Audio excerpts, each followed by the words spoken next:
So good morning, everybody. Here we're on Saturday morning, and word is churning in me, getting ready for tomorrow. Um, as we read through Kings, or as we read through the lives of these kings, we see that in Israel, because the Israel kingdom had a really bad foundation with Jeroboam and the two golden calves.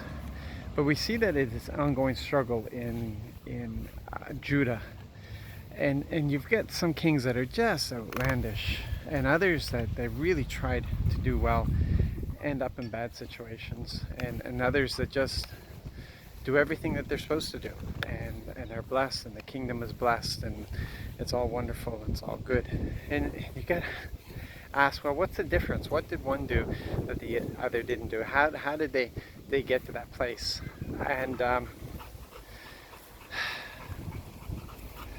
we have a lot of those questions in life. I'm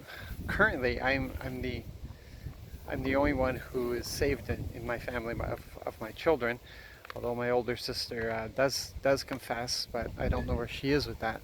But in the whole thing, why me? Why me? There's five of us. Why me? A number of you could probably look at the same thing. Uh, we know it's the Father's will for everybody to be saved, yet not everybody is.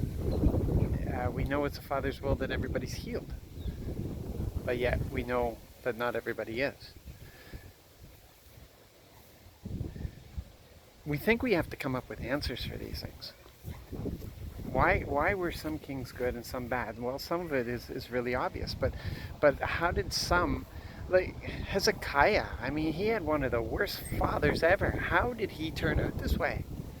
Like, who was there in his life that influenced him? Was it just God showed up one day and you know he became very real to him? We don't know. There's lots of mysteries, and we've got to stop thinking that we have to come up with the answers for these things. We go with what we know. We go with what is certain, and what is certain is that Father loves everyone, and He wants everyone to be saved.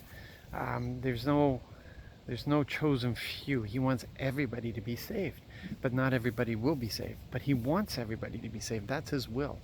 He wants everybody to be healed. He wants them mentally well, physically well, spiritually well. He wants the wholeness. He just doesn't want part of a person being well. He wants the whole person being well. And is everybody well? No, they're not. But it's Father's will. So we got to stick with what we know, and accept that there's sometimes mysteries. Some of it is obvious. When it's obvious, well, there it is. You got it. And when it's not, you don't create a doctrine to explain something that you don't understand. It's too complicated. There's too much to it. It's complicated because we're involved with it. With God, it's simple. He wants everybody healed. He wants everybody saved. He wants everybody mentally sound. It's as simple as that. We are the ones who complicate it.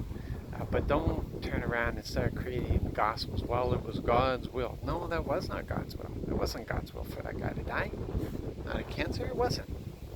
It wasn't God's will for that mother to lose her baby.